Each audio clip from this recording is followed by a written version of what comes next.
Solape, baby mi jọ̀wọ́ o jẹ́ ká jọ máa gbádùn.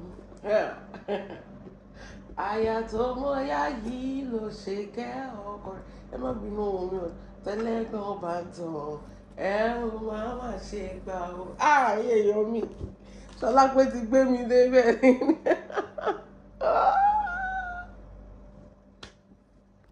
Solape ti gbé mi débẹ̀. Solape mà ti gbé mi débẹ̀ o, Jésù. Solape mà ti gbé mi débẹ̀ o, Jésù. Ikweji, my people. Ṣàlàáfíà ni mo bá yé. Ẹ̀yin èèyàn mi. Tẹ́ bá gbọ́ pé 19 ṣe rí láti jọ́ tí mo ti mọ̀ Solape. Ẹ gbàgbé àti before àti after. Ṣe rí èyí ni mo káwọ́ sókè. Káwọ́ sókè fún press ìlò. Káwọ́ sókè fún press ìlò. Lẹ́yìn ni mo káwọ́ sókè fún ọmọ yẹn.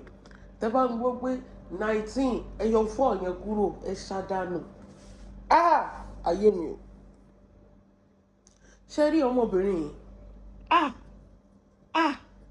Tẹ́ bá gbọ́ pé the most manipulative person you have ever seen nílé ayé yìí. Èmi ni mo tó gbà pé ó lè gidi bàrà ò bá ń sá ní ọmọbìnrin yìí. Ẹ gbàgbé. Solape mọ nǹkan tó ń ṣe. Ẹ̀yin tẹ́ bá ṣì wà ń di pé wọ́n ṣèkà sí ni. She wants you to believe pé wọ́n ṣèkà sóhun. That is the whole idea of to sell market. Victim mentality. Ṣó yé yín? Victim mentality pé àwọn pípọ̀ wọ̀nyí àwọn ló ṣèkà sí mi, ẹ ṣàánú mi. Wọ́n ṣàbúrú sí mi, ẹ ṣàánú mi. Tẹ́ bá rántí bí Fọlá ṣe wá. She twisted the whole scenario. Fọlá came because she was hungry. Mo tún rí TSK sọ pé kò tiẹ̀ rówó lè san pé láńlọ́ọ̀dù fẹ́ lé wọn jáde pẹ̀lú ọmọ kéékèèké. Ọkọ ẹ̀ dẹ̀ wà níbi tó ti ń gba rice. That lady came out because she was hungry. The children were hungry. Ibo ló fẹ́ kọ́ ọmọ sí? Ṣé wọ́n lọ máa sandu títì ni? Solape twisted everything around. Torí pé wọ́n fẹ́ bà tòun jẹ́ ni. If she was right, why didn't she go with her husband to the house of the ìyálé? Ṣe bí wọ́n ṣe ń ṣe nílẹ̀ Yorùbá ni. Tẹ́ bá máa fi gbogbo ojú wò. Ìyálé gbọ́dọ̀ mọ ìyàwó, àbí? Ọkọ ò dẹ̀ gbọ́dọ̀ lọ for 7 months láì máa lọlé, kò possible. Tó hàn ní kó má fẹ́ yàwó kejì. At least ẹ wo fídíò náà ṣe ń ṣe. Ìgbà míì ó máa wá sí America. Ìgbà míì ó máa lọ sí ọ̀dọ̀ Mercy in Nigeria. He doesn't abandon his children here, and he doesn't abandon his new wife in Mercy in Nigeria. Bọ́lá ti lọ kò padà kò wẹ̀yìn kò tiẹ̀ rántí ọmọ kò. Ṣẹ́rí Lizzy, èmi ló ṣàyè mi pé kíní náà fi ń tajà, sympathy náà fi ń tajà. She's one person tó jẹ́ pé àkọ́kọ́ fò wá sórí social media. She has kó tó lọ ra nǹkan lọ́wọ́ ẹ̀. This is not to bá tiẹ̀ jẹ́ o. But ṣẹ́rí manipulation wọn ní kó má tajà ẹ̀. But manipulation tó máa ń fi sí so that people will pity you like the victim. Ìyẹn la máa bẹ́ẹ̀ yọ kúrò Lizzy. Manipulation. Ọlọ́run sọ kẹ́ tó jẹ́ pé ó kẹ́ débi olè jíjà lọ́lọ́run fi kẹ́ kó máa jí nǹkan ní nǹkan. Kò sí bó ṣe fẹ́ sọ lénìí mo ṣe confirm ẹ̀. You have changed the whole scenario of Fọlá to be selling market. Understand? Ọjà náà ò tà ṣe bí discount ló máa ń lò. Ó sọ̀rọ̀ woman kan tó fẹ́ ra aṣọ 5 kìíní kan tó sọ pé aṣọ kìíní kan. Lizzy. Ṣé kí kọ́kọ́ bẹ̀rẹ̀ mẹ́rin àbí kí n lọ sórí ilẹ̀? Because ó máa make sense. Ẹ jẹ́ kọ́kọ́ lọ sórí ilẹ̀ kẹ́ lè understand ibi tí mò ń gbé lọ. Ẹ̀yin èèyàn mi, ẹ sá fọmọbìnrin yìí. Ó máa bá ti yín jẹ́. Ó ní gbogbo èèyàn ló mọ̀ pé ilẹ̀ tó ń ta ilẹ̀ Lẹ́kì omi ni. Kì í ṣe gbogbo èèyàn ló mọ̀ yẹn. Solape. Ó ní gbogbo èèyàn, ẹ máa gbọ́ o. Ó ní gbogbo èèyàn ló mọ̀ pé ilẹ̀ Lẹ́kì ilẹ̀ omi ni. Kì í ṣe gbogbo èèyàn ló mọ̀ yẹn. Kì í ṣe gbogbo customer tó wá ṣọ́ọ̀bẹ tó wá sí ṣọ́ọ̀bẹ anybody ló máa understand everything. Ẹlòmíì wá bá ẹ, ẹlòmíì ò mọ̀ ń palẹ̀ o. but torí pé wọ́n fẹ́ ra pítí pé ọmọbìnrin àbí torí pé wọ́n hate Ìyábọ̀ Òjó náà ṣe fẹ́ wá ralẹ̀ lọ́dọ̀ ẹ̀. Ẹlòmíì ò mọ anything ń pa ilẹ̀. Ẹlòmíì fi hàn pé bó ṣe ń fẹnu jẹ́ran sáwo làwọn ṣe máa. Ẹlòmíì ò tiẹ̀ rò pé òun fẹ́ ra omi. Ṣé tó bá fẹ́ ralẹ̀ omi ṣé wọn mọbi tó máa lọ ni? Ṣé ń gbọ́? From the beginning ọmọbìnrin ti mọ bó ṣe máa bá ti yín jẹ́ kó tó di pé ó talẹ̀ fún yín. Ó ti ní plan ni. Yàtọ̀ sí pé ó lọ sí works. Òun àtàwọn tó wà ní works wọ́n lọ ń ṣe kí ni? Wọ́n jọ fúnra wọn ní ó yá 5 years láti máa gbélé fún ẹ. After that wà vamus olóye tó sọ fún wọn ẹ̀yin dẹ̀lẹ́ máa sanwó. If you cannot see the product, you are the product. Ẹ̀yin tẹ́ wà ń lo òyìnbó tẹ́ ẹ̀ ralẹ̀ ṣe rí product ni ẹ̀yin gangan ni product. Ó dàbí forex ni. Bẹ́ẹ̀ ni ó dàbí forex ni. Wọ́n ní kò sí nǹkan kan tó ń jẹ́ forex ju pé kó káṣọ wọ̀ kó lọ sóòtẹ́ẹ̀lì kó sọ pé yes I make this and this I make this and this kó rent Lamborghini. Àsẹ̀yìnwá àsẹ̀yìnbọ̀ àwọn èèyàn máa dáwó pé wọ́n fẹ́ wá ṣe kọ́ọ̀sì owó tó bá dá ń bẹ̀ yẹn òun ló fi máa ṣe láìpẹ́ ló bá tán. You have to portray the fake life. The same mindset ti forex ni Solape ń lò lórí ilẹ̀ Lẹ́kì. Ó ní kò sí èèyàn tí ò ṣàìmọ̀ ẹ̀yìn èèyàn hold on o máa gbé yín débẹ̀ dáadáa. Kò sí pé wọ́n bọ̀dẹ̀ èèyàn jẹ́ nǹkan tó bá ń tà ló máa tọ́ fún èèyàn bóun ta. Ó ní kò sí èèyàn tí ò ṣàìmọ̀ as a business owner tọ́wọ̀n bá ti number one thing tó yẹ wọ́n kọ́ sọ fún wọn ilẹ̀ tí mò ń tà yìí o ilẹ̀ omi ni kọ́tẹ̀ tó sanwó rárá. Nǹkan mẹ́ta mo fẹ́ kẹ́ notice o ẹ̀yin tẹ́ fẹ́ wá ralẹ̀ ilẹ̀ omi ni. Number one, ẹ kọ́kọ́ máa ṣe sound feeling. You don't expect customer to just say, do you automatically skip those steps and just continue to collect money from them without telling them the aftermath tó bá ti ra lẹ̀ tán? Ṣé owó kékeré náà fi ń ṣe sound feeling ni? Ṣé owó kékeré náà fi ń ṣe sound feeling ni? Solape, why are you a criminal? Ṣé mo reason tó fi ń set kìíní ìsíyàn lára? Ṣó yẹ yín ní kì í ṣe pé kínní torí pé ó mọ̀ pé àṣírí ń bọ̀ wá tú ó wá tètè fẹ́ sáré wá express ẹ̀ bí eléyìí so that by the time táṣírí yẹn bá tú gbogbo àti sọ pé ẹ̀dẹ̀ ṣe nǹkan tí ò dá sọmọbìnrin no. Èèyàn tó fẹ́ wá ralẹ̀ normally ẹ máa gbọ́ mi o ta ló fẹ́ ralẹ̀ sí ìrà ta ni in your own normal thinking ta ló fẹ́ ralẹ̀ sórí ìrà. In fact, most of the time tí wà àti Latifa gun caterpillar gan kì í sábà romi díẹ̀díẹ̀ lomi ta máa ń rí nà. Kí ló dé tó jẹ́ pé lẹ́yìn ìgbà tó ti sanwó tán ló ṣe wá ń sọ̀rọ̀ sound feeling ló ṣe wá ń sọ kínní. If these people had already know from the beginning ìwọ náà jìbìtì ló lù ú bẹ́ẹ̀ yẹn Solape nǹkan tó ń pè jìbìtì nìyẹn you are a thief. Olè ni ẹ́. If you had already told these people from the beginning pé tẹ́ bá ṣe sanwó lẹ́yìn o ẹ máa ṣe fẹ́ǹsì o ẹ dẹ̀ máa ṣe sound feeling ẹ dẹ̀ máa tún ṣe German floor àìjẹ́ bẹ́ẹ̀ omi máa gbé yín lọ sínú òkùnrin. They will already know wípé òkè o wọ́n ti máa fowó yẹn sọ́tọ̀. But you purposely neglected that side wípé tẹ́ bá ti san owó tán lẹ tó máa mọ̀ nǹkan tẹ́ forí kó. Tẹ́ bá ti sanwó tán nígbà ó wá sọ pé nígbà tó ń sanwó ẹjọ́ máa rẹ́rìn. Of course ẹ máa rẹ́rìn ni ẹ ń dáwó file number 28 file 101 file 103 àwàdà ni but ìgbà tó bá ti wá sanwó tán pé kó wá allocate ilẹ̀ fáwọn náà ṣe wá discover pé àwọn tó sì máa yọ igun owó ńlá kan owó tó yẹ kó kọ́lé òun náà fi máa ṣe German floor sound feeling gbogbo ẹ̀ owó tó kọ́lé ilẹ̀ náà kọ́kọ́ fẹ́ fi ṣe. Ó wá ń justify kinní kan ó ní nígbà tó ti sanwó lẹ́wọ̀n tán òun sọ fún wọn pé kí wọ́n dáwọ́ sound feeling kán dẹ̀ wá ṣe fence wípé torí pé àwọn nìkan kọ́ ló ralẹ̀ síbẹ̀ wọ́n pọ̀ tó ń ralẹ̀ síbẹ̀ so that by the time tó bá ṣe sound feeling tí gbogbo wọn bá jọ dáwọ́ ṣe sound feeling ṣé àjọ dáwọ́ ṣé mo mọ̀ wọ́n rí ó ní ilẹ̀ tó jẹ́ pé 45 to 50 people ẹ jọ ṣé mi ò understand ilẹ̀ mọ́ ni because I don't understand tí bá ara lẹ̀ tèmi báwo ló ṣe affect neighbor mi. Ìwọ ò ṣe ti ṣe sanfili kò ti ṣe floor kò ti ṣe fence kò ti ṣe gbogbo ẹ̀ kò hard ẹ̀ mọ́wọ́ lẹ̀ so that by the time táwọn people ẹ̀ bá ṣe torí pé kò sí lẹ́kọ̀ọ̀kan bí kankan ní ẹ̀yìn èèyàn mi.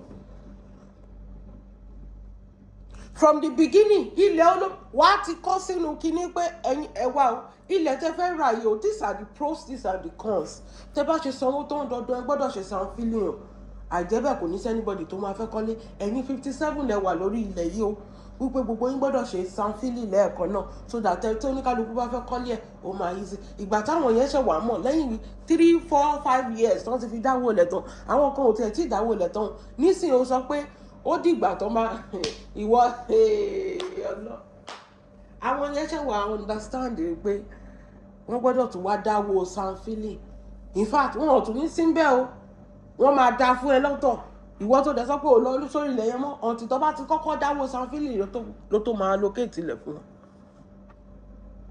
ẹ̀yin èèyàn mi ẹ bá mi gbọ́ lọ́hùn tóbi ẹ jọ̀ọ́ kí wá ní assurance pé tó bá tún dáwó sanfili ìtàn dáwó fence Ṣọlá pé òtún ní gbé nǹkan míì jáde ìwé kan tún wá sanwó ẹ̀ kó tó di pé òun allocate ilẹ̀ abájọ táwọn pípọ̀ ẹ̀ sì fẹ́ gbowó wọn padà. The way bí Ṣọlá pé ṣe ń portray kìíní she's not portraying it bí pé ẹ̀yin èèyàn wọ́n ṣèkà fún mi o she's not portraying it bí pé òun lòun mọ̀ọ́mọ̀ jẹ́ káwọn pípọ̀ ẹ̀ feel bẹ́yẹn. She's not portraying it she's portraying it as if ẹni pé ẹ̀rí tó bẹ̀rẹ̀ pé gbogbo èèyàn tó bá ra lẹ̀ sí Lẹ́kì ṣé wọn mọ̀ pé ilẹ̀ omi ni ṣé ìwọ sọ fún wọn wípé ilẹ̀ omi ni tó bá sọ fún yàn pé ilẹ̀ omi ṣé ókè ẹni sùúrù àjọ mọ̀ pé agent ò kì í sọ fún yàn èèyàn tó fẹ́ talẹ̀ ò kì í sọ fún yàn pé ilẹ̀ omi ni kìíní wàá ti ṣáárì mọ́ kó tó mọ̀ àbí kó lọ ṣe investigation tiẹ̀ fún ààrẹ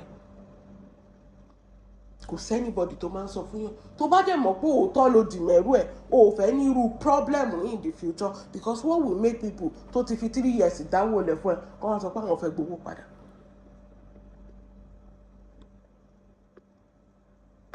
èèyàn tó lo odidi ọdún mẹ́ta tó dáwọ́ lẹ̀ pé ṣé ẹnìyàn ò nílé kọ́ ni ló ń dáwọ́ lẹ̀ fọdún mẹ́ta.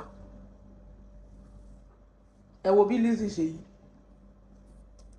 Lizzy sọ pé yẹn wọ́n lọ owó tí ò clean náà lọ dá ìwọ́dẹ̀ ń gbà o kò clean ló ń gbà o ṣe sọ pé cash and carry ìwọ kọ́ ló sọ pé kọ́ máa mú 10 naira wá kọ́ máa mú 20 naira wá ó dìgbà tó yẹ kó refund ó sọ pé owó tí ò clean but ìwọ ń gbà nígbà tí ò clean náà ó ń dowó tí ò clean mọ́ wà rẹ̀ èèyàn tó dáwọ́ ilẹ̀ fọdún mẹ́ta nígbà tó wá sanwó ilẹ̀ tán pé òkè wá fún òun nílẹ̀ òun kóun bẹ̀rẹ̀ sí kọ́lé òun ló tó understand pé òun ti larí mọ́ o ó dìgbà tóun bá lọ san huge owó sanfili German floor gbogbo ẹ̀ ó dẹ̀ wá sọ kínní kan pé ilẹ̀ yẹn is tied to 50-something people yẹ̀yàn mi gbọ́ rí wípé kí n ṣóun nìkan tóun gan bá tẹ̀ sanwó táwọn tó kú ò bá ti sanwó sanfili o ò tí ì lè fún nílẹ̀ ẹni yẹn máa ti kú kó tó gbalẹ̀ ìgbà táwọn sọ fún yín pé ẹ máa gbalẹ̀ yín lọ́rùn ẹ rò ó pé bíyà ó dọ̀rùn ọ̀run alákejì torí bá ṣe ń sọ̀rọ̀ ẹ̀ àwọn kan ò tí ì sanwó wọn pé tán tábà sọ pé wọ́n tẹ̀ fẹ́ ní owó sanfili èèyàn tó dáwó lẹ̀ lásán fún 3 years ọdún wo ló tó fẹ́ fi dáwó sanfili tán.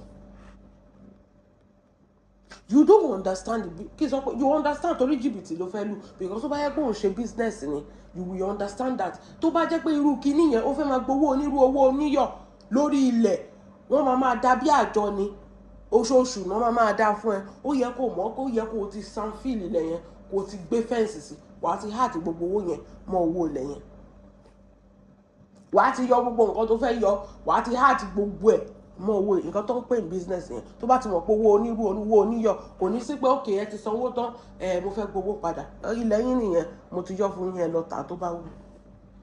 Solape knows what she's doing. Ìwọ tó sọ pé o ti business raccoon yẹn for how many years ló ti wà ń bẹ̀? For how many years ló ti wà lórí raccoon yìí?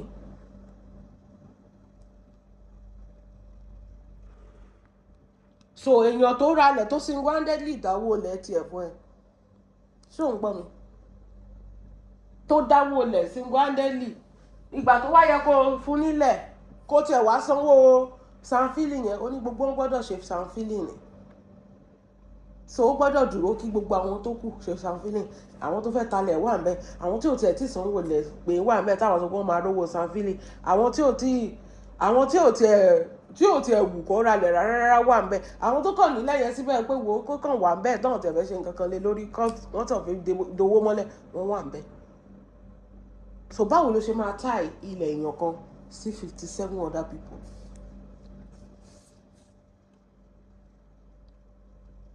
ṣètìrí ádámà kí pé Ìyábọ̀ Òjó ṣètìrí pé ó lè 19 burúkú lọ́mọdé. Báwo ló ṣe máa sọ pé téèyàn mi ò bá sanwó èmi ò lè rí ilẹ̀ tèmi gbà ẹ wò mi tí mọ́rú bí tó bá tẹ̀ fẹ́ gbá ẹ lówó lẹ̀ wọ́n á gbowó wọ́n á gbalẹ̀ ni mi ìrírú ti scamming Solape eléyìí ó tó sí ní lẹ́nu ó buyọ̀ sí gbogbo àwọn tó ralẹ̀ abájọ tí ò fi sílẹ̀ lórí ilẹ̀ yẹn caterpillar ni kò síṣẹ́ tó ń lọ. You now turn your customer as if ẹni pé wọn ò mọ nǹkan tó ń sọ. You now manipulated the whole situation. If you had told them from the beginning pé ẹ gbọ́dọ̀ máa tọ́jú owó yìí o ẹ máa ṣe sanfili o wọn ò ní sọ pé àwọn fẹ́ gbowó padà pé we did not know that we are going to sanfil we did not know that we are going to do this one give us our money back. Èèyàn tó dáwó fún 3 years ṣòro kó fẹ́ gbà padà. Something has gone wrong somewhere tó fi realize pé ẹ ṣe sọ fún wa pé nǹkan báyìí. And number 2 ṣé dẹ̀ mọ̀ pé Nàìjíríà tún burú kinní kan ẹ jẹ́ ìsàṣírí Nàìjà fún àwọn Nàìjà wọ́n burú kinní kan reason tí òfin fẹ́ gbé lẹ́yìn sílẹ̀ fún kò tí yẹn kò fẹ́ anybody nílé òun o pẹ̀lú pé o sanwó sanfili tó bá tẹ̀ sanwó sanfili kò ní fún ẹ nílẹ̀ torí pé àwọn tó kù ò tí ì sanwó ó dìgbà tí gbogbo wọn bá sanwó tán kó tó ṣe sanfili ìyẹn tó bá tẹ̀ pé ilẹ̀ wà ìbẹ́nu ẹ̀ náà ló fi sọ pé Ọlọ́run ló yọ ń pòun tètè mọ̀ pé lẹ́ẹ̀jọba ni. So tó bá tẹ̀ ẹ́ kó tún sanwó sanfili kò lè fún ẹ nílẹ̀ pé kò lọ kọ́lé because báwo lọ ṣe máa sanfili ibì kan ẹ máa fi ibì kan lẹ̀ so your destiny is tied with everybody that you did not know. ẹ jẹ́ wá sọ reason tí o tò ní fi fún yín lẹ̀ tó bá ṣe sanfili. Number 1.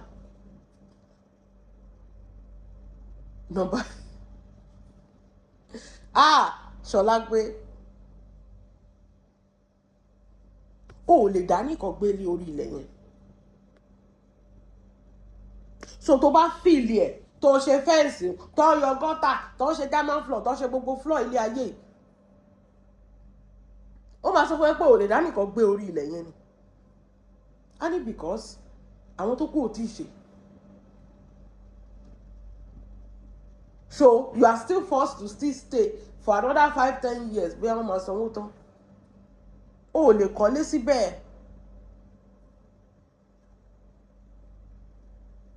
ania kò tí ì rẹ́dí ni àwọn tó kù ò tí ì dáwó sanfili wọn ó dìgbà tó bá dáwó àwọn fẹ́ ṣe é lẹ́ẹ̀kan ni so o gbọ́dọ̀ ṣe sanfili ìgbà tó ti mọ̀ pé o fẹ́ ṣe é lẹ́ẹ̀kan kí ló dé tó o ti ṣe from the beginning gbogbo nǹkan tó fẹ́ yọ kó ti yọ ẹ wo lẹ́ harmony. Kò sí pé lágbájá kan ó ń dá 5 naira ìyá onírú kan ó ń dá 1000 èèyàn kan ṣe kinní kan harmony ti ṣe gbogbo ẹ̀ sí bẹ́ẹ̀ ni ó ti ṣí mọ́ owó ilẹ̀ tó fẹ́ san kò sí pé ó sanwó ẹ̀ tán báyìí wọ́n kówó ilẹ̀ fún ẹ bẹ̀rẹ̀ sí ń kọ́lé ẹ̀. But ó mọ̀ pé Nigerians ya wèrè kinní kan ilẹ̀ omi nílẹ̀ yẹn wọn ò ní ṣe German floor yẹn wọn ni tó bá ti lè allocate ilẹ̀ wọn fún báyìí wọ́n bẹ̀rẹ̀ sí ń kọ́ nìyẹn omi ò báyìí máa sùn nínú ilé wọn kò sí nǹkan tó kàn tó bá ti lè allocate ilẹ̀ wọn fún wọn báyìí wọn ò ní ṣe sanfili kankan wọn máa kọ́lé yẹn ni wọn á kàn kọ́ yamayama omi máa wá gbé wọn lọ omi òkun yẹn ó máa ṣàn wọ́n dànù báyìí. She knows. But why didn't you tell them from the beginning? Tí o bá ṣe pé jìbìtì ló fẹ́ lò ẹ̀dẹ̀ máa wá gbọ́ o ò lè mú àwọn tó máa san fíìlì wa the same aunty náà ló tún máa mú àwọn tó máa sanfili wá òun ló tún gbọ́dọ̀ sanwó sanfili ẹ̀gbọ́n tó ń sọ pé 20 ọdún 30 ọdún ó dìgbà tó bá sanwó sanfili kí tó lè allocate ilẹ̀ fún ẹ so tó bá sanwó sanfili fún ẹ gan o ò tí ì lè kọ torí pé kò tí ì yọ gbogbo nǹkan tó yẹ kó yọ. ó dàbẹ̀ ni pé aṣọ tuntun tó ń gbé wá fún ẹ ṣé o máa dábòra lọ pátì ni nígbà tóun ti gé kọ́ tiẹ̀ gé sílẹ̀ gan o ò lè wọ̀ láì ṣe pé wọ́n ti rán Ọlọ́run mo ní ènì ni mo gbé fún ẹ aṣọ ọ̀pá 6 ó gbé lọ sọ́dọ̀ télọ̀ kọ́ tiẹ̀ gé sílẹ̀ gan báwo ló ṣe fẹ́ wọ̀ ọ́ lọ tó ọ̀bá tí ràn ṣé o máa dábòra ni ṣé o máa wọṣọ písìsì ní tó ti ràn ó dìgbà tó bá rán tán rírán tán yẹn wá depend lórí ìkíni in the next 20 years wọn ò tí lè rán tán ó ti fowó yín kọ́ kíni ó ti fi commercial sí Ìbàdàn the more bẹ́ẹ̀ ṣe ń dá the more owó yẹn is being diverted owó lẹ̀ Ṣọlá gbé Ọlọ́run ọmọ ni ẹ ọmọ ni ẹ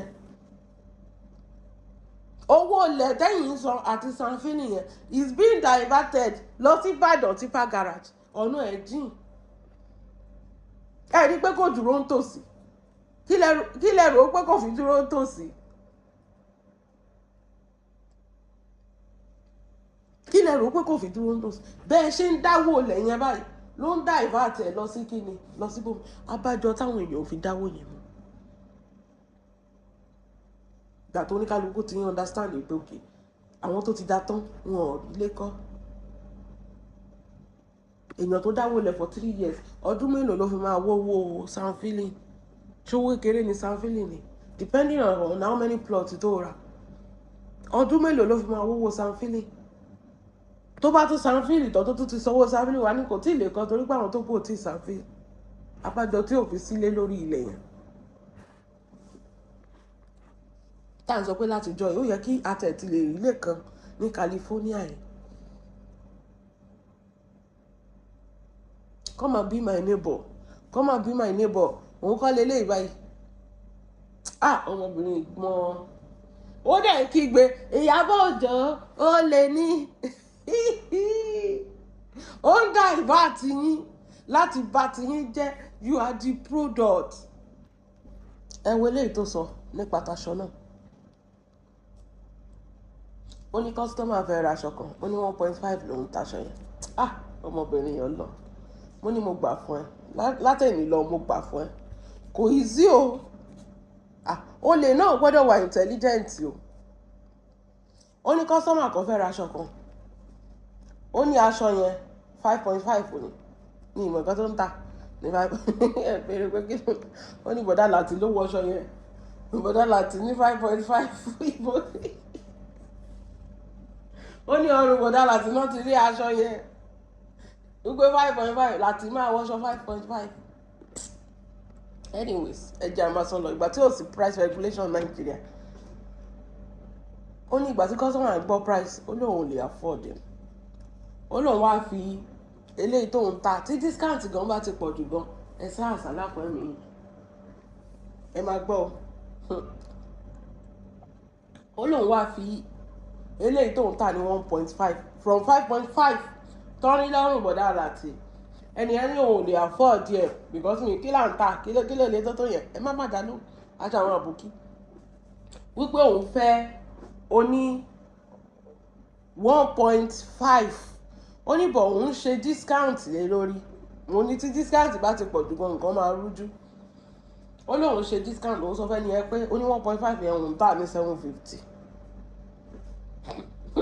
láti 1.5 sí 750 750,000 naira ìyẹn bọ̀dá láti náà ó ní ẹni ẹ̀yà sọ pé òkè òun máa ro ní 750 ó ní ẹ̀yìn kọ́kọ́ fún 700 mi ò kò wá sọ 50 tó kú o bóyá ó ṣàṣọ pé aṣọ yẹn dọ́dọ̀ ẹni yẹn eventually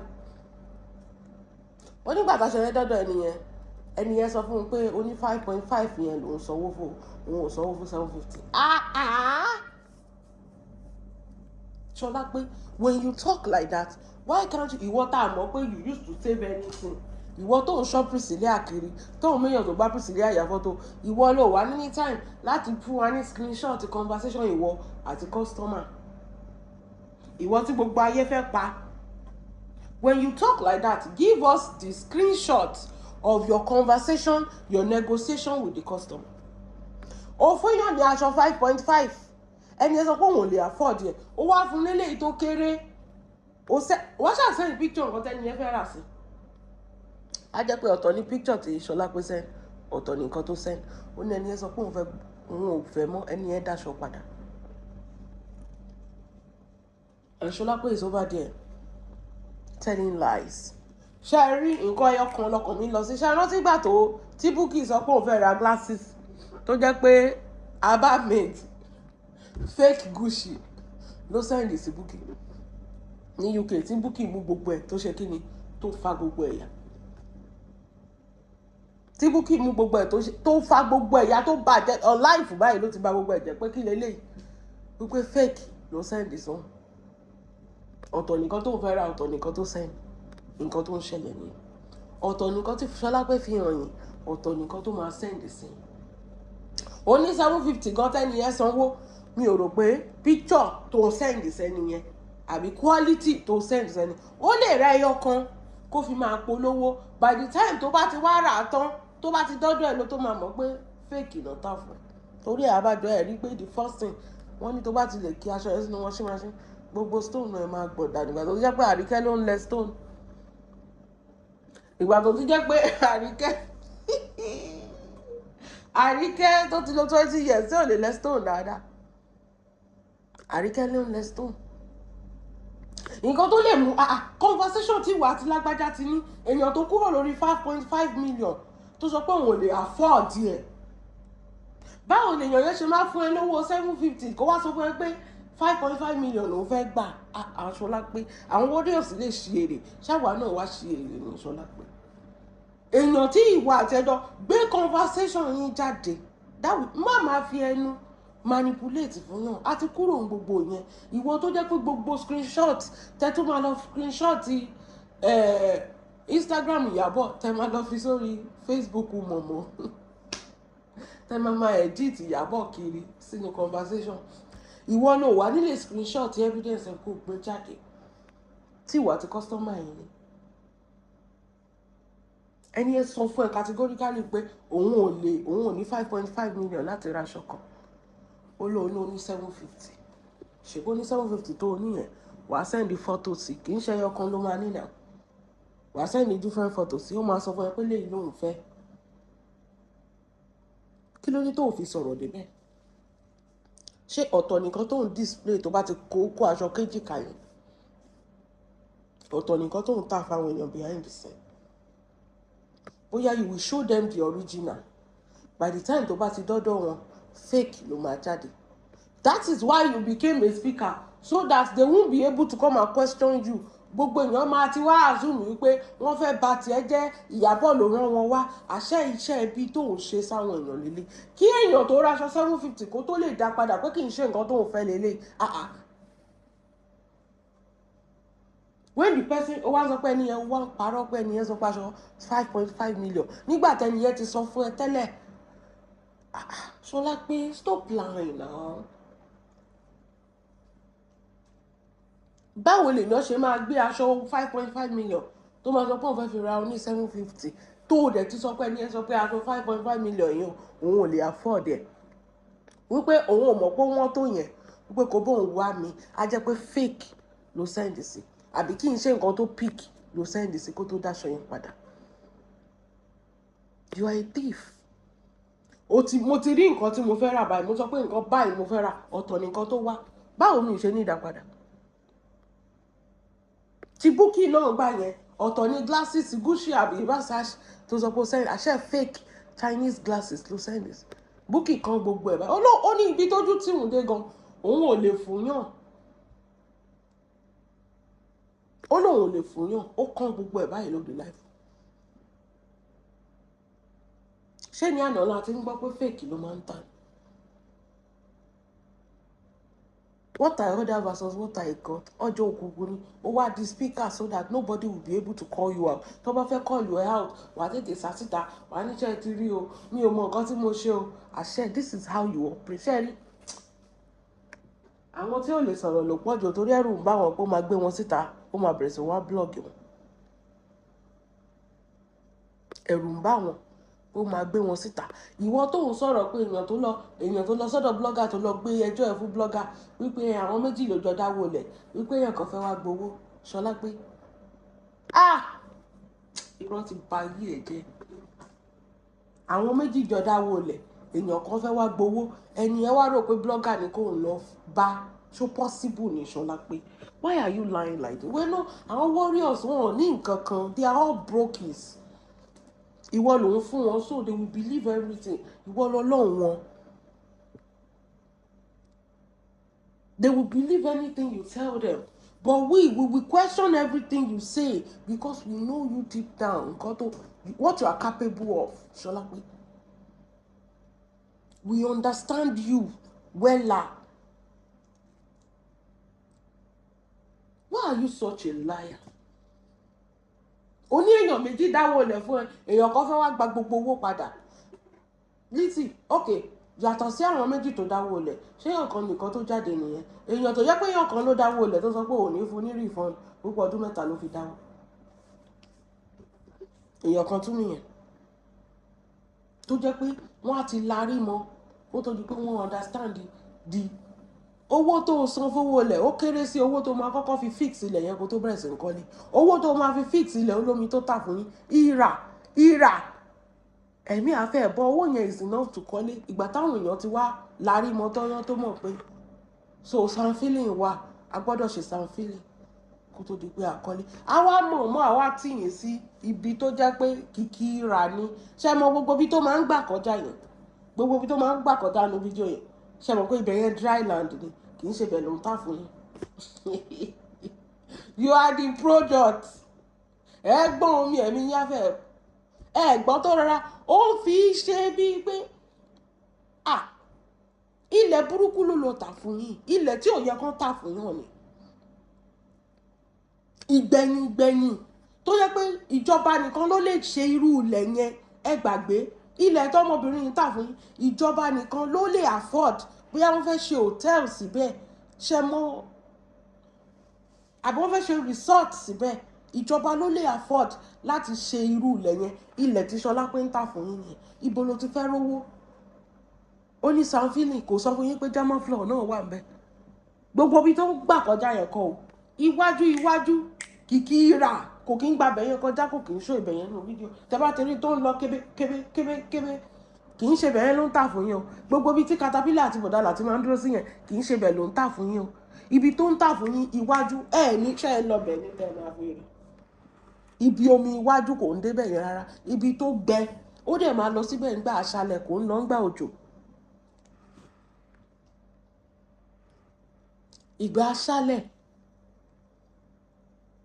ìgbà tí bẹ́ẹ̀ bá gbẹ ló máa ń lọ. Ìgbà òjò ilẹ̀ mélòó ló lọ ńgbà òjò? Omi ti wò kò ṣeé dé nígbà òjò wọ́n ti kó caterpillar kúrò mẹ́. Ó dìgbà ẹ̀rùn kó tó lọ. Wọ́n ti kó caterpillar kúrò ńbẹ̀ pé omi yẹn wò ó máa kọjá orókún ó máa dé orí ọyàn yín báyìí ẹ máa swim nínú ẹ̀ kò ń dé bẹ́ẹ̀. Iṣẹ́ burúkú tó máa ṣe ìjọba nìkan ló lè ta irú ilẹ̀ yẹn. Scammer watch. Torí ẹ̀ ni ò ṣe sọ fún yín. Tó bá sọ fún ẹ gan by the time tó bá lọ ṣí owó oye tó máa fi ṣe sound feeling wàá rí pé àbájọ táwọn bíbọ̀ yẹn fi fẹ́ gbowó wọn padà pé ó sọ fún wọn pé bílẹ̀ ìṣeré ni. Èèyàn tó ń wá fáwọn owó náà ni ẹ ti larí mọ́ nìyẹn. Ó máa ní àwọn kan tó ń bá ṣiṣẹ́ ní ministry tó máa sọ pé ilẹ̀ ìjọba ò tí ì lè lọ fún anything nílẹ̀ in the next 30-20 years in the next 50 years ìjọba ò tí ì ní nǹkan kan ṣe pẹ̀lú ìgbẹ̀yìn tó jẹ́ pé ìjọba tó jẹ́ pé ilẹ̀ gan tí ò ń ṣomi títí gan wọ́n fẹ́ láti ṣe títí àárín ìgboro gan wọn ò ṣe iná gan wọn ò ṣe ṣé àwọn ló wá fẹ́ lọ sí ìgbẹ̀yìn tó fẹ́ lọ máa develop ẹ̀ so ìgbà táwọn tó wà ministry ẹ ti mọ̀ pé wọ́n á ní ó yá mówó kan wá àáfọ̀ ẹ nílẹ̀ yìí for like 10 years lọ fi gbá àwọn èèyàn wọ́n ti rí pé kò ó lè ṣe ilẹ̀ yẹn kò possible òun fún ara ẹ̀ gan ò lè ṣe é tó bá yẹ kó lè ṣe ni ó yẹ kó fowó ara ẹ̀ ṣe kó wá hàdí owó yẹn mọ́ owó ilẹ̀ tó bá fi owó ara ẹ̀ develop ó ní máa sọ pé ẹ mú 10 naira wá bring your 20 naira bring your 10 naira kò possible ẹ rí i pé ó ń re jọ ni ayé yín ti bàjẹ́ ó ń re jọ ó fẹnu jẹ́ran sáwò fún yín tó bá jẹ́ pé ó sanfíìlì ilẹ̀ yẹn ó ṣe floor ó ṣe fence ó ṣe gbogbo ẹ̀ wàá fowó ẹ̀ ṣe ni wàá dé hàdí owó yẹn mú wọlé àwọn èèyàn adẹ́ra kí ló dé tí ò ṣe ṣe tó dẹ̀ bọ̀ kí ní ìmáa da problem tó mọ̀ pé by the time tí gbogbo èèyàn bá ń bẹ̀rẹ̀ sí í sanwó tán táwọn kan ò bá tó bá fẹ́ bẹ̀rẹ̀ sí í ṣe floor àwọn kan ò tí ì lè sanwó tán ó mọ̀ pé bíi 40 something people ló talẹ̀ yẹn fún ó dẹ̀ fẹ́ yẹ kí gbogbo àwọn tí ò tí ì dáwó lẹ̀ pé àwọn tó jẹ́ pé owó onírú ọ̀nà ń yọ sílẹ̀ èèyàn tó dáwó lẹ̀ 3 years báwo ló ṣe máa easy fún gbogbo wọn láti come together láti dáwó sanfili she knows all this thing is a pre-planned work tẹ́ bá ń gbọ́ pé àwọn ọmọ yahoo yẹn iṣẹ́ tí Leti ń ṣe ni ó wá fi disguise bíi pé ṣe understand òun ṣiṣẹ́ kárakára ẹ wo you are the product if you cannot see the product you are the product kí ló dé tó sá fún bẹ́ẹ̀ sí ìgbà òjò omi á ti kún bẹ́ẹ̀ gbogbo ibi tó ń gbẹ̀sẹ̀ gbà yẹn kìkì omi ní í sìn ẹ rí pé kò dé bẹ́ẹ̀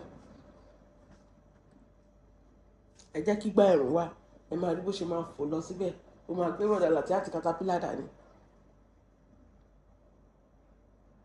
by the time tó bá ti sanwó pé ọlọ́run ṣeun mo ti fọdún 3 sanwó mi mo ti di oní California èmi àti Lizzy ní neighbor ó easy lòun ò ṣe kọ́kọ́ tiẹ̀ ṣebí ìwọ ló yẹ kó kọ́kọ́ nǹkan tó fi talẹ̀ fáwọn èèyàn nìyẹn ó ní come and be my neighbor gbà ọmọ burúkú come and be my neighbor ó dẹ̀ ń kọ́lé síbàdàn tó bá jẹ́ pé ó easy ni wàá tẹ̀ sí kọ́kọ́ tiẹ̀ tán síbẹ̀ yẹn. Come and be my neighbor. Anytime kata wọlé, you are a trillionaire. Oh, dẹ̀ lè ṣe sanfili. So that your customers, the people that believed in you, will be able to build their house so that kini yóò ní jẹ́ problem. Àbí kó jẹ́ pé bó ṣe ń sanwó ilẹ̀ yẹn ó ti máa ṣe owó sanfili yín bẹ́ẹ̀ ṣe ń sanwó ilẹ̀ máa san sanfili yín náà every month. Kò ti ṣe bẹ́ẹ̀ yẹn, wàá ti stabilize gbogbo ẹ̀. Lizzy, you understand what I'm talking about? Kúrò lórí ẹ̀. Ó kò fẹ́ gbá àwọn èèyàn ní ẹ kọ́kọ́ sọ ìyẹn tó bá gbọ́ sanfili sí wọ́n ti mọ̀ pé ilẹ̀ ibi omi ni ilẹ̀ ìrà ni wọn ò ní fẹ́ rà ta ló fẹ́ ra ilẹ̀ omi ṣèbí torí ẹ̀rọ ṣe máa ń sọ kinní kan kó tó ra ilẹ̀ ó gbọ́dọ̀ kọ́kọ́ lọ síbẹ̀ náà kò ń sẹ́nibọ́dì tó fẹ́ ra ilẹ̀ omi òun náà mọ̀ pé wọn ò ní rà tóun bá sọ fún wọn pé wọ́n máa ṣe sanfili from the beginning torí ẹ̀ ló ṣe kọ́kọ́ tà náà ìgbà tó bá ti wá sanwó tán tó wá rò pé kí bẹ̀rẹ̀ sí kọ́lé mi lógún sanfili wọ́n máa náàkì ẹ ní sanfili wọ́n máa náàkì ẹ tó wá tún ṣe yẹn tán á ní German floor náà wà ń bẹ gbàm àjẹbẹ́ ìwọ àtàwọn fámílì ẹ máa lùwẹ̀ báyìí nínú omi ilẹ̀ wa ò kì í ṣe pé kò sílẹ̀ bọ̀ wá máa swim nínú ilé ni ayé yìí ti bàjẹ́ ó dẹ̀ kígbe ìyàbọ̀ lójoojúmọ́ diverting you people from what she herself she's doing to you people. Ìyá ò lè sún mọ́ ìyàbọ̀ ọkùnrin káyé ẹ̀dá ẹ wá súnmọ́ òun ṣáyé yìí ti wá dáǹsì. Do you know how many people ló ti sọ pé àwọn fẹ́ gbowó padà? Do you know how many people ní ò lè sọ̀rọ̀ tọkàn gbé hùn pé tí bá lọ sọ̀rọ̀ sí ó máa gbé mi jáde á ní Ìyàbọ̀ ló rán mi wá ó máa kí ló dé tó yẹ pé ìgbà tẹ́ ń dáwó láàrin ara yín Ìyàbọ̀ ò rán yín wá o ìgbà táwọn èèyàn bá wá fẹ́ gbowó wọn padà ìgbà yẹn ni Ìyàbọ̀ rán wọn wá ìgbà tó ń gbowó lọ́wọ́ wọn pípú wọ̀nyí tó fi lọ kọ́ mansion Ìbàdàn Ìyàbọ̀ rán wọn wá o tó ń ṣiṣẹ́ bí erin nílùú òyìnbó tó ń jẹjẹ ìrírí tó ń dáwó fún ẹ Ìyàbọ̀ rán wọn wá ń gbogbo ìgbà yẹn o bọ̀ tó bá ti dìgbà tó jẹ́ pé àwọn ẹni ẹlẹ́ni what I order versus what I got ọjà tẹ́mù Ìyàbọ̀ ló wá rán wọn wá ó kọ́kọ́ bẹ̀rẹ̀ ẹ̀ gbọ́ bó ṣe bẹ̀rẹ̀ ó ní ta ni ò mọ̀ Ṣọlá pé ó yá Ọlọ́run mo gbé fún ẹ Ọlọ́run mo gbé fún ẹ ó ti pẹ́ tó ti ń ṣiṣẹ́ àwọn eléyìí lu jìbìtì ẹ gbàgbé. Ó ní ta ni ò mọ̀ wípé ilẹ̀ Lẹ́kì ilẹ̀ omi ni. Mo káwọ́ lérí báyìí ìgbà tí wọ́n kọ́kọ́ gbọ́rọ̀ yẹn pé jẹ́ ta ni ò mọ̀ pé ilẹ̀ Lẹ́kì ilẹ̀, kò sí agent tó máa talẹ̀ fún yàn tó máa sọ fún ẹ pé ilẹ̀ omi ilẹ̀ ìrà lòún fẹ́ tà fún ẹ ọ̀tí tó bá débẹ̀ tó bá mójú ẹ̀ débẹ̀. Kò sí agent ní ayé ẹ̀yìn rẹ̀ gbàgbé tó máa sọ fún ẹ pé ilẹ̀ ìrà lòún fẹ́ tà fún ẹ. Ó dìgbà tó bá débẹ̀ tó fẹsẹ̀ tẹlẹ̀ yẹn báyìí ló tó máa mọ̀ pé ìrà lélẹ́yìí mi ò ra o.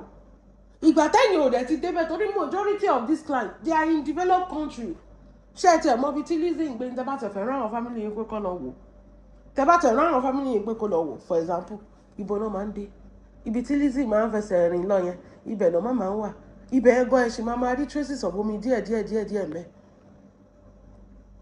ẹ máa rí traces of omi díẹ̀ ibi tó ṣì ń gbà yín. Bọ̀ tẹ́ bá wá dé iwájú ló fẹ́ fún yín o tó jẹ́ pé kìkì omi. Gbogbo ẹ̀yìn tó dry yẹn kò lè gbélẹ̀ láìláì. Bọ̀ táwọn family yìí bá débẹ̀ iwájú tó gbẹ yẹn ìgbà ẹ̀rùn ló bá sọ pé kẹ́ wá lè sọ pé fẹ́ lọ wọlé. Ṣé mọ̀ the best time láti lọ ralẹ̀ irú time òjò ní Naija ní irú time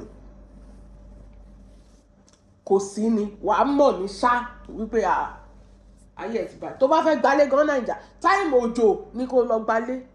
Ìgbà yẹn ló máa mọ gbogbo ibi tómi ti ń sun wọlé tó máa rí traces ẹ̀ lórí kíní wall ceiling níbi gbogbo ẹ̀ ló máa rí àṣírí máa tú. Tó bá kún omi yẹn máa jáde torí pé òjò ṣe rọ gbogbo bẹ̀ yẹn máa tutù. Kò sí ni wàá mọ̀. Ìgbà òjò ló dá kéèyàn ralẹ̀ tó bá ti dórí ilẹ̀ yẹn báyìí wá ti mọ̀ pé omi lélẹ̀ ẹ̀mí yẹn á fẹ́ bọ́. Ó máa sun omi ni. Ibi omi yẹn ló tà fáwọn yẹn so that tẹ́ bá ti ralẹ̀ tán sí ilẹ̀ tó dẹ̀ ń tà kì í ṣe owó kékeré ẹ̀ wá kọ́kọ́ lọ owó tẹ́ máa fi ṣe sanfili German floor ibo lẹ ti fẹ́ rí. Gbọ́ tó sọ pé kò sí refund wípé tó bá mọ̀ pé òun ò dẹ̀ kí n bá yàn tú lẹ́tà torí ó mọ iṣẹ́ tó ń ṣe kó tó rílẹ̀ yẹn tà fún yín. Mi ò lè fún yín refund o, mi ò dẹ̀ lè bá yín talẹ̀ o, ẹ̀yin lẹ máa mú èèyàn wá. Nígbà tí ìwọ ti mọ̀ pé kíní ó wá fẹ́ ta ilẹ̀ fún mi báyìí èmi máa débẹ̀. Ìwọ gan tó nílẹ̀ gan ò tí lè débẹ̀. Táwọn sọ pé èmi tí mo fẹ́ ralẹ̀ ó sọ pé ó fẹ́ talẹ̀ fún mi èmi máa débẹ̀ náà. Ó wá ní àwọn ní kó lọ mú èèyàn wá tó máa túlẹ̀ yẹn rà bí pyramid scheme, bring 2 people to bring 2 people to bring 2 people. Allah. Ò bá tẹ̀ dá kó ti dáná sun ẹnu ìdùnmọ́ta. Then you are now shifting the focus on Iyawo so that people will not know. Wọ́n máa rò pé Iyawo tó ń pariwo is a diversion from gbogbo iṣẹ́ ibi tó ń ṣe. Àdàbí ti bá jẹ ẹrù wọn. Ẹ wo àwọn tó ń lo wọ́n fi Kùránì ṣàtúrí Haúsá tó ń parọ́ ni. Tó bá ṣe wà láì fún ẹ báyìí wàá rò pé irọ́ dẹ̀ ni. Àwọn tó ń fi Kùránì kan parọ́ kò ṣe sọ. Àdàbí tí bá di òótọ́, that is what you want to hear, that is the human thinking because wọ́n mọ̀ pé Ọlọ́run kò ní strike ẹ down immediately. Ọlọ́run rán yín iṣẹ́. That is it. In fact tó bá bí mo ṣe máa ń live life mi sí tó bá wá fi Ọlọ́run búra fún mi ìgbà yẹn gan ni mi ò wá ní believe ẹ̀. Ìgbà yẹn gangan ni mi ní believe ẹ̀ tó bá fi Ọlọ́run ọba búra fún mi because gbogbo wọn ló ti understand. Rí àwọn politician Nàìjíríà ni tó bá ti fẹ́ sọ ẹ̀wọ̀n yín wọ́n máa gbé wọlé Bible wọ́n máa gbé wọlé Quran kò sí nǹkan tó kàn kí fi ń búra. Àsẹ̀yìnwá àsẹ̀yìnbọ̀ ṣé wọ́n máa kówó jẹ náà last. Ṣé wọ́n máa kówó jẹ náà last tí náà kí fi ń búra Nàìjíríà because they understand the system pé nǹkan ẹyọ kan tẹ̀ gbàgbọ́ nìyí. Lizzy máa sọ pé òótọ́ ni mo dì mẹ́rù àdàbí mo ń sọ fún yín èyí ò kí ń pe àdàbí bí Lizzy ṣe ń pe àdàbí yẹn rí pé kò pé mọ́ ni. She knows what she's doing. Mo like ẹ. Ó mọ nǹkan tó ń ṣe. Ó dẹ̀ ní targeted audience. Ẹ̀yin tó bá jẹ́ pé bẹ́ẹ̀ ṣe wà yìí, you are always like, òótọ́ ni o, kò dẹ̀ rí bẹ́ẹ̀ o, kò dẹ̀ ṣe kinní kan bẹ́ẹ̀ o. Gbogbo nǹkan tó ṣẹlẹ̀ sí Fọlá, she manipulated it around and paint herself as if she is the victim. Nǹkan tó ṣẹlẹ̀ sí Fọlá mi ò gbàdúrà ẹ̀ for my worst enemy. not Fola herself. Fola lè dúra ẹ̀, àwọn ọmọ yẹn ń kọ́ báwo ló ṣe fẹ́ dúra wọn. Fola ṣì lè dúra ẹ̀, but what about the children? Láti lè dájú dẹ̀ kúrò mẹ́. Kì í sọ pé Lizzy ló ra iye ẹ̀ síbẹ̀. If you say you really love this woman, why can't her husband go back home? Question: 7 months. Ìgbà tí voice note yẹn jáde, you hear Fola say that this is the 7th month tẹ̀tí kúrò nulẹ̀. Irú ìyàwó wo ló máa fẹ́ tó máa fi family ẹ̀ lẹ̀ for 7 months? Tí ìwọ ìyàwó tó dẹ̀ sọ pé àdàbí tó bá di òótọ́ mẹ́rù, and you kept a married man away from his family when you know they have a baby, and you are saying that ó di òótọ́, irú òótọ́ wo nìyẹn? You turn everything around. Wọ́n wá ṣèkà fún ẹni, Ìyábọ̀ ọmọ ó bà tiẹ̀ jẹ́ ni, wọ́n ò bà tiẹ̀ jẹ́, ó rí nǹkan kan tà mọ́ ni. So you manipulated the whole situation and paint yourself as if you are the victim. Nígbà tó jẹ́ pé ó disguise láti máa gbá àwọn èèyàn ni. Ẹ gbọ́ bó ṣe sọ ni, ibo lẹ ti réyàn tó ń talẹ̀ tó sọ pé ẹ mú 10 naira yín wá, ẹ mú 20 naira yín wá. Ibo lẹ ti rí. Tó bá tẹ̀ máa fún ẹ ní kinní wá sọ pé down 2 payment ni wàá kọ́ sọ down payment náà.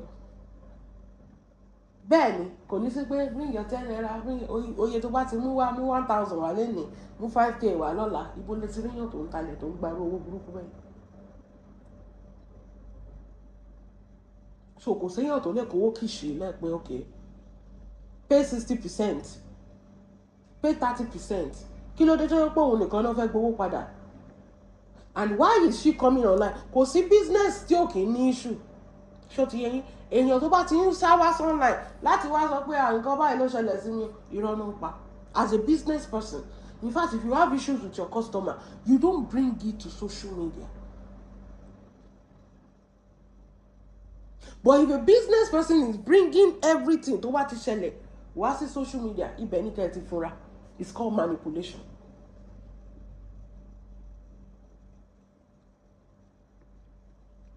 It's called manipulation.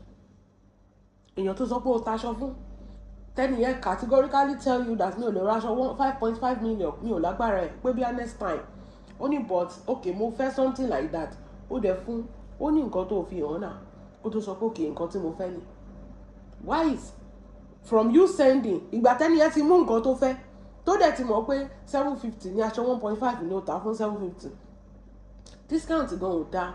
Tí ọjà gan bá ní discount, èèyàn tó sọ pé òun like nǹkan ọ̀fẹ́, kí ló dé tó jẹ́ pé nǹkan ọ̀fẹ́ every time 1000% discount, 1,000,000% discount every time. Bóyá aṣọ 1.5 yẹn ó tún wá ní eléyìí tó kéré sí. Ṣé mọ̀ pé aṣọ pé oríṣiríṣi.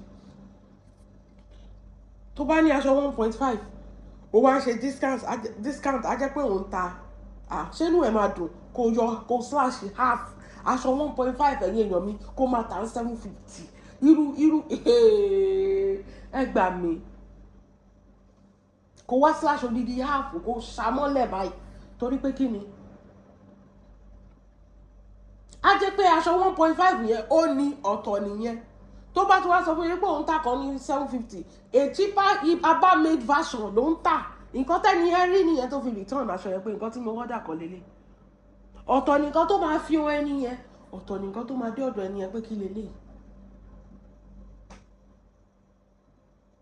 Gbogbo discount tó ń yẹn, ó máa ń ra aṣọ yẹn, á wá lọ ra àwọn fake version náà ẹjọ́. Á sọ pé mò ń ṣe discount, ọ̀tọ̀ nìkan tó máa fi hàn yín. What I order versus what I got, ọjà Temu ni àǹtí yìí ń tà. Ọ̀tọ̀ nìkan tó máa fi hàn yín, ọ̀tọ̀ nìkan tó máa send sí yín, tó bá dọ́dọ̀ yín lẹ tó máa realize pé kí lélẹ̀. Kẹ́ni yẹn tó lè dáwó padà, ṣẹ́niyẹn ò mọ nǹkan tó ń sanwó fún. Ó wá ń parọ́, ó ní ẹni yẹn fẹ́ fi gba aṣọ 5.5 million, ṣó possible ni? Ṣó possible kí n sọ 750 kí wá sọ pé mo fẹ́ fi lọ mú aṣọ 5.5 lẹ́yìn ìgbà tèmi àti ẹ ti sọ pé aṣọ yẹn 5.5 ni mi lè afford ẹ̀. Á jẹ́ pé ọ̀tọ̀ nìkan tó send sẹ́ni yẹn ní nǹkan tó lè afford tó sanwó ẹ̀ fún ẹ. Bóyá aṣọ 100,000 tí Solape ti lọ kójọ, àwọn fake material ló send sẹ́ni ẹ̀ tẹ́ni ẹ̀ wò pé aṣọ 750 lélẹ̀, are you mad? Kí ni báwo ni sọ 750 fáṣọ tí mo lè rà ní 50k lọ́jà? Tẹ́ni ẹ̀ send ẹ̀ padà, bọ́ ẹ̀ rí bí Solape ṣe gbé.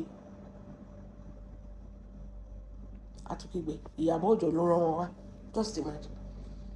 Nǹkan tó máa sọ yẹn. Ìyàbọ̀ ló rán wọn wá wọ́n fẹ́ bà tòun jẹ́ ni àwọn èèyàn tó fẹ́ bà tiwọn jẹ́ ńkọ́. Ilẹ̀ is a problem, aṣọ is a problem. Kí ló wá lè tà tó òun sọ pé a business, to do a business is not easy. Tó bá mú lè mọ́lẹ̀ ni business ò easy lóòótọ́, but the way tó jẹ́ pé eléyìí máa wálé ni èèyàn tó ń taṣọ máa dá padà, èèyàn tó raṣọ lọ́wọ́ ẹ̀ máa dá padà, wọ́n láwọn fẹ́ refund. Èèyàn tó ralẹ̀ á sọ pé òun fẹ́ refund. Ìwọlé ni ìwọ lánàá bí ọkọ àpọ̀kọ jẹ. That is sending a signal to everybody but something is just not right with you, with this business tó ń ṣe. Èèyàn sanwó ilẹ̀ for 3 years ó wá sọ pé òun fẹ́ gbowó padà.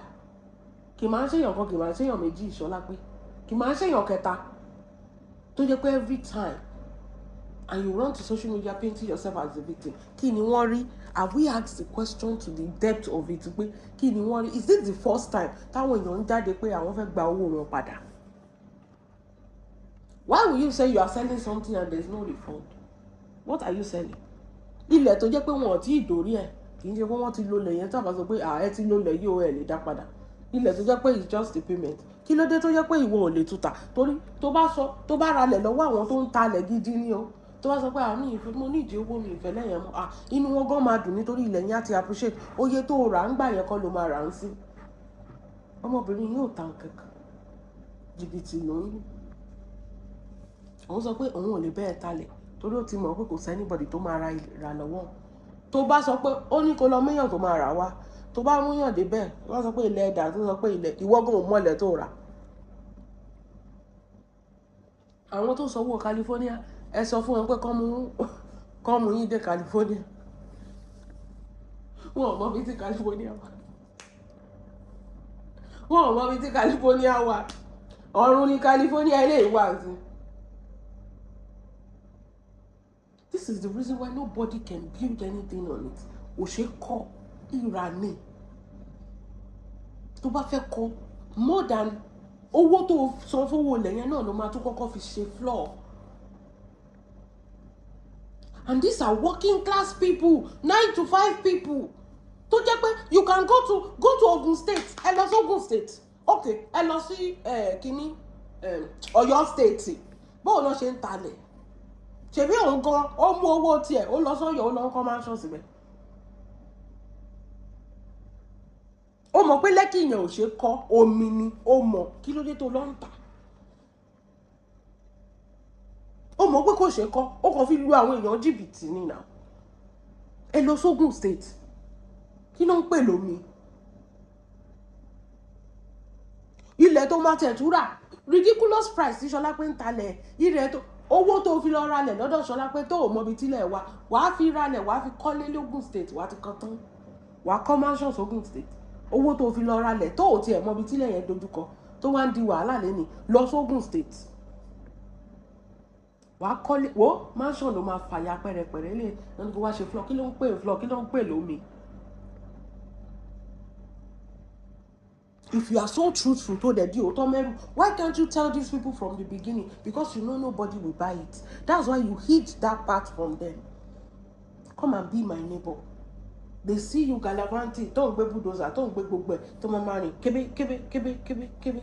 But one question that people have been asking all this while,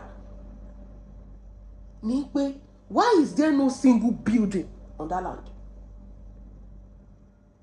At least táwọn tó kò bá tẹ̀ kọ́ ó yẹ kí ìwọ náà tẹ̀tí ní ẹyọ kan àbí méjì tó bá yẹ pé ilẹ̀ tó àwọn èèyàn tẹ̀ sọ pé wọ́n ò ra lẹ̀ yẹn ni wọ́n rà wọ́n sanwó díẹ̀díẹ̀ but ìgbà tó bá ti sanwó tán wọ́n máa wá realize the reality will hit them wípé a lè kọ́ bí wọ́n ní ká wá kọ́kọ́ wá ṣe sand filling àti German floor àjẹ́bẹ̀ olú odò máa wọ́ wá dànù ni kò ṣeé kọ́ kí ló fẹ́ kọ́ sínú rà tó fẹ́ rí ìwọlẹ̀ ni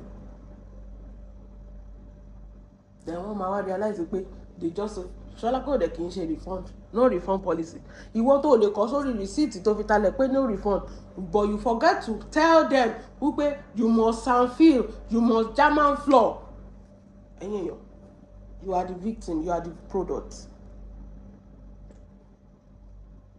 Ẹ rí pé tara ẹnìkan ló ń dù from the beginning kò síbi tó lè gbé lọ ọjọ́ tó ti kọ́kọ́ make down payment fún lẹ́yìn o ti rí lórí receipt tó kọ fún ẹ gàdàgbà báyìí pé no refund. Kò gbé lọ sílé ẹjọ́ no refund policy tó bá ti lè back ẹ up tí ìjọba dẹ̀ lè back ẹ up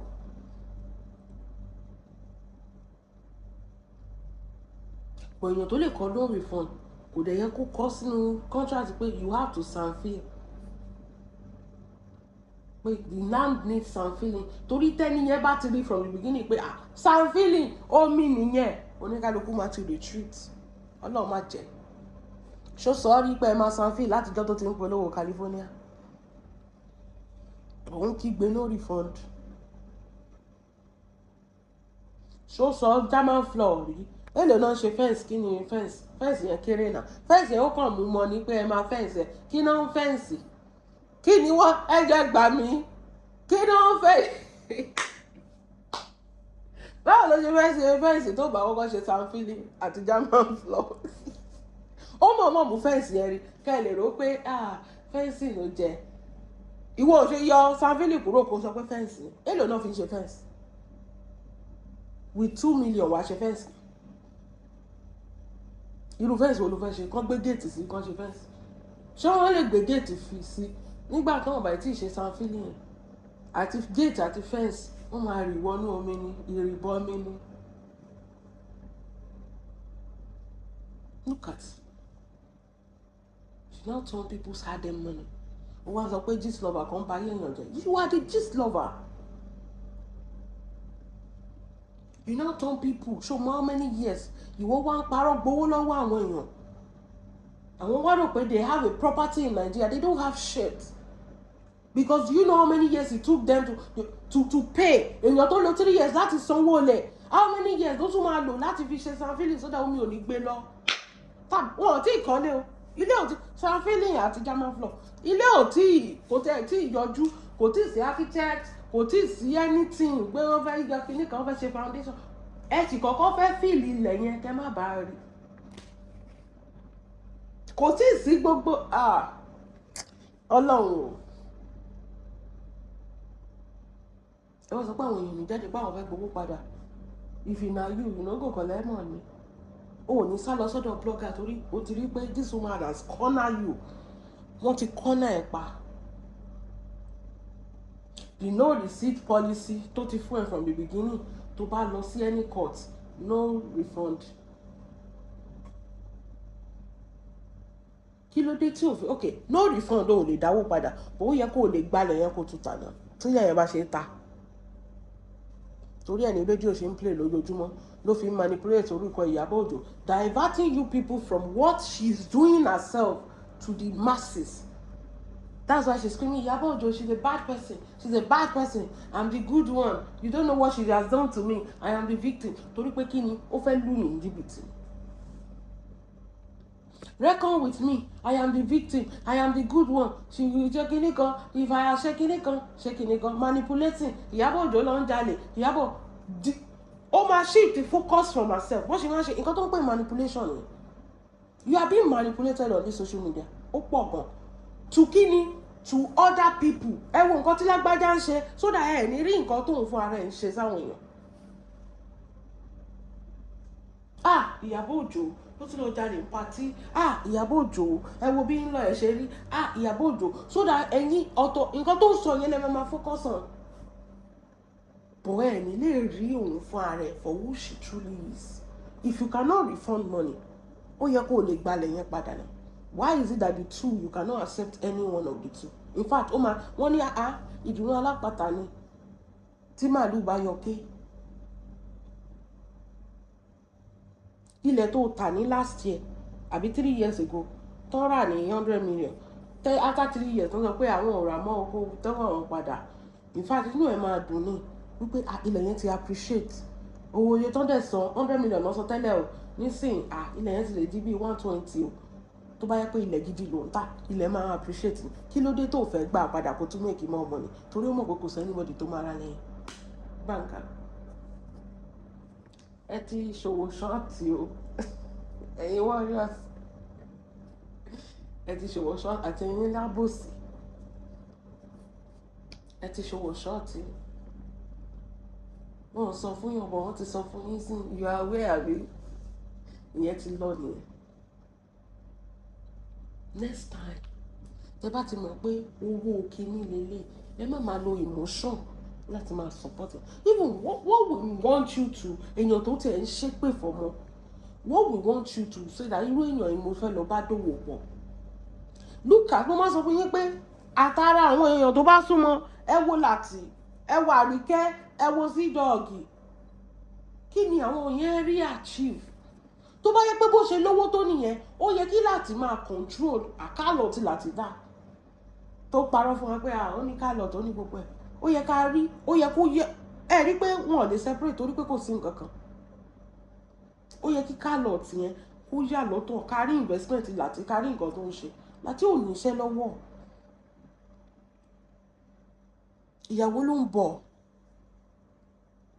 Ó yẹ ká rí gbogbo ẹ̀ lọ́tọ̀ pé iṣẹ́ tọ́kọ ẹ̀ ń ṣe ni. In fact Lizzy gan ò ní ìdá ti ṣiṣẹ́, ọkọ ẹ̀ gan tẹ́ bá rí adúrú nǹkan tọ́kọ ẹ̀ ní.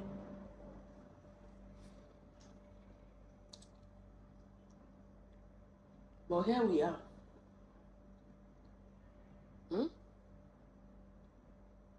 Here we are.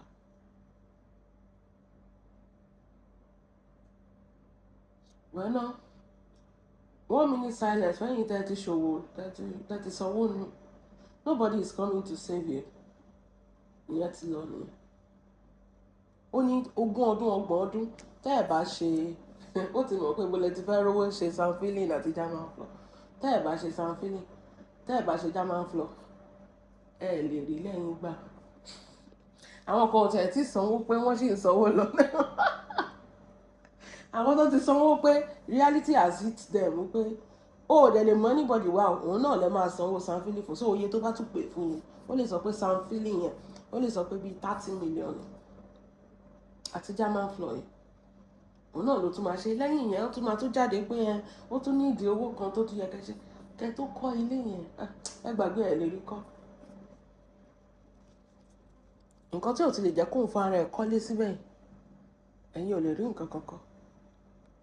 Ẹ rí ibi tó sá lọ ni lẹ́yìn ìgbà tó ti lu jìbìtì tán lẹ́kọ̀ọ́, ó ṣe kí ni, ó kálẹ̀ lọ sí Ìbàdàn. Ọmọ ọlọ́mọ kò òun ò ti gbọ́n. Ẹ wo ẹyẹ èèyàn mi jẹ́ mọ nǹkan tẹ́ bá fẹ́. Ó mà ṣe it is well. Ṣọlá pé wo Ọlọ́run máa fún ẹ lókun àti agbára.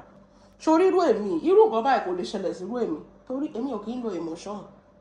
Èmi dẹ̀ máa ń lo logic. But àwọn tí ò bá lọ́pọlọ nírú nǹkan báyìí máa ṣẹlẹ̀ sí.